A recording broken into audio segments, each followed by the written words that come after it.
Hey everybody. So for today's movie review, I'm going to talk about the film Moonrise Kingdom. It is a new film by director Wes Anderson, who is known for Bottle Rocket, The Royal Tenenbaums, Fantastic Mr. Fox, Life Aquatic, The Darjeeling Limited. He's made all those films, and so his most recent one just came out. It was called Moonrise Kingdom, and it centers around a Cub Scout who's at summer camp, and he escapes one night because he wants to seek adventure and he doesn't want to be a part of the Cub Scouts anymore.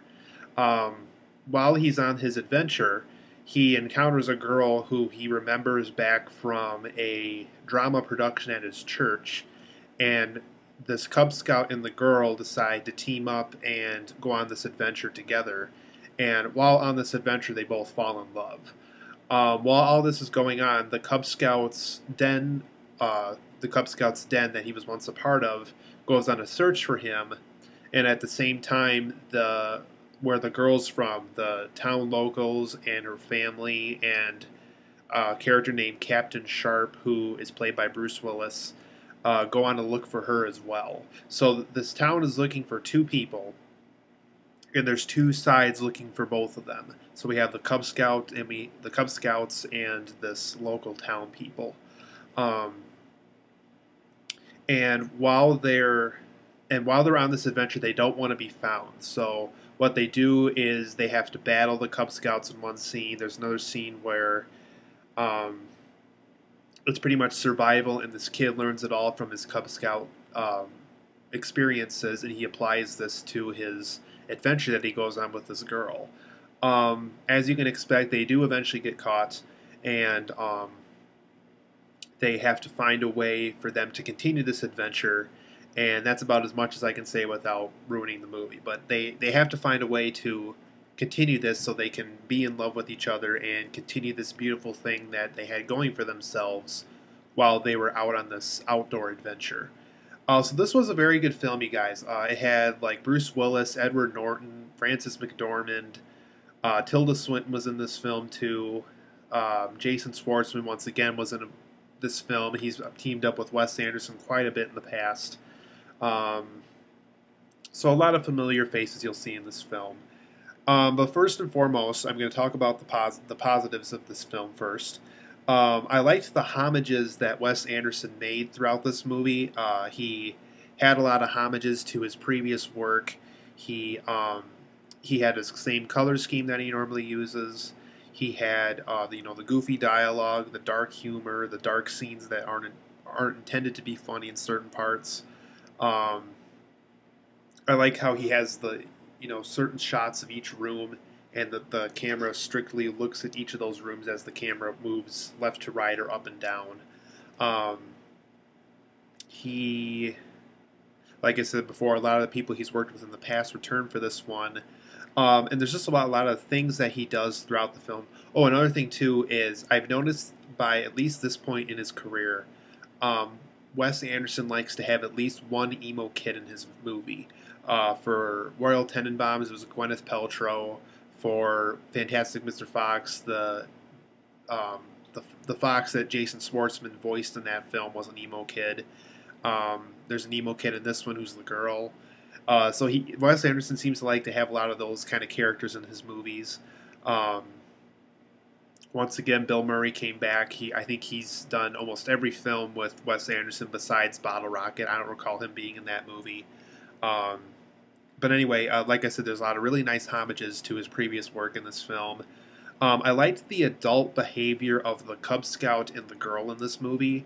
It was just very interesting to see, and it was a very interesting approach on how to make two kid characters as your leads in the story, and I thought Wes Anderson did a really great job with giving these characters adult behavior.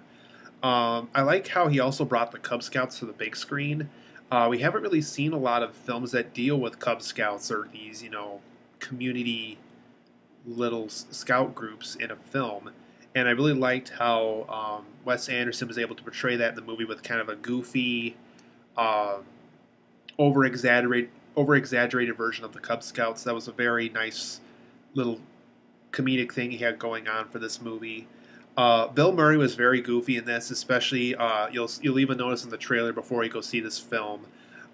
There's a scene where he has no shirt on, probably a pair of shorts and some socks, and he grabs an axe from a closet and he tells his kids that he's about to go chop down a cherry tree outside. He has a big bottle of wine in his hand too, and it's just really funny to see him in this movie. He once again has a really goofy performance in this movie. Bruce Willis and Edward Norton were both very decent in this. Um, I think I haven't seen Bruce Willis in a comedy in a while, so it was nice to see him outside of an action film for one point. And once same with Edward Norton, I've seen him in a lot of darker, more serious films, and it was kind of interesting to see his comedic take on a movie. Um, this film had a good character development. It definitely developed the characters. You can definitely explain to someone after seeing the film what each character represented and what their goals were, and if they were a good or a bad guy in this film. So that was also very well done. On the negative side of this film, one thing that really bothered me in this film is that there was some really extreme moments in this, like almost too extreme, where like it almost feels like a completely different movie during those scenes. A good example of this is there's a scene in this film where it gets really violent and really over the top. I'm not going to talk too much into detail about it because it might ruin a scene in the film, but it does deal with a dead animal and a Cub Scout who's bleeding to death. It was just not a pleasant scene to watch, and it kind of ruined the tone of the movie that Wes Anderson was going for until that point showed up. He was able to recover his story after that scene, but for a good 5 or 10 minutes after the scene, I was still kind of recovering from which tone he was going for. So it kind of ruined the flow of the movie he was going for. So I really wish either that scene could have been toned down or played out differently or something, but that scene could have been changed quite a bit. I think it would have helped out the film tremendously. The friend of mine that I went to go see this, I kind of agree with him when we both said this after seeing this movie. It was almost a little forgettable. I mean, it was a good film. I enjoyed it, but there wasn't enough about it to make me say, oh, you know what, I'm going to remember this film 10 or 20 years from now as this film where this happens or this happens and this special effect was used and this comedic scene really stands out in the comedy genre and all that stuff. This film is very well done, but it doesn't really have those really, really epic, memorable from 10 years from now type of moments. So I really wish Wes Anderson would have done something more with this film to make this film specifically stand out in his career a little bit more. Um, Overall, I thought this film was not as good as Fantastic Mr. Fox. Like I said, this was a very good film, but Fantastic Mr. Fox, I thought best represented his style of filmmaking. It was just a better story in general, and maybe even a tad bit visually better as well. So I guess in all those aspects of his filmmaking, Moonrise Kingdom doesn't live up to that kind of film. Um, I also thought the visuals of this film were not as good as Royal Tenenbaums. I thought Royal Tenenbaums was his best visual film to date, unfortunately this film doesn't. Its visuals aren't as interesting as Royal Tenenbaums. Um, and I also didn't like how this film had a lot of really unrealistic views of kids. Um, and even though it was nice to see the adult behavior between the Boy Scout and the girl that he falls in love with, a lot of the characters, like the other Cub Scouts that go looking for those two kids, a lot of them had some really unrealistic views at some points. And there was just some things that some of these kids said or thought about that really make you say, you know what, kids really don't think like that. Or they don't think about those kind of things. So I really wish the characters that really weren't. So I guess it's not so much the leads that did this, but it was more of like the Cub Scouts that maybe had like a 5-minute screen time scene in this that really had that unrealistic view that I really wish could have been changed. But overall, guys, I give Moonrise Kingdom an 8.5 out of 10. It is a very good film. Not as good as Fantastic Mr. Fox, in my opinion, but it is a lot better than some of his previous work, like I'd say like Darjeeling Limited. It was better than Life Aquatic, and I would also say this film is better than Bottle Rocket in some ways.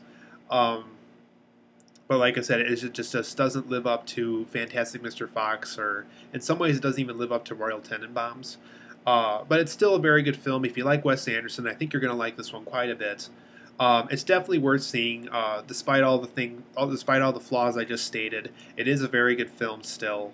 Um, Besides those little nitpicks, it was a very good film. So I think you're all going to enjoy it, and I will see you for my next review.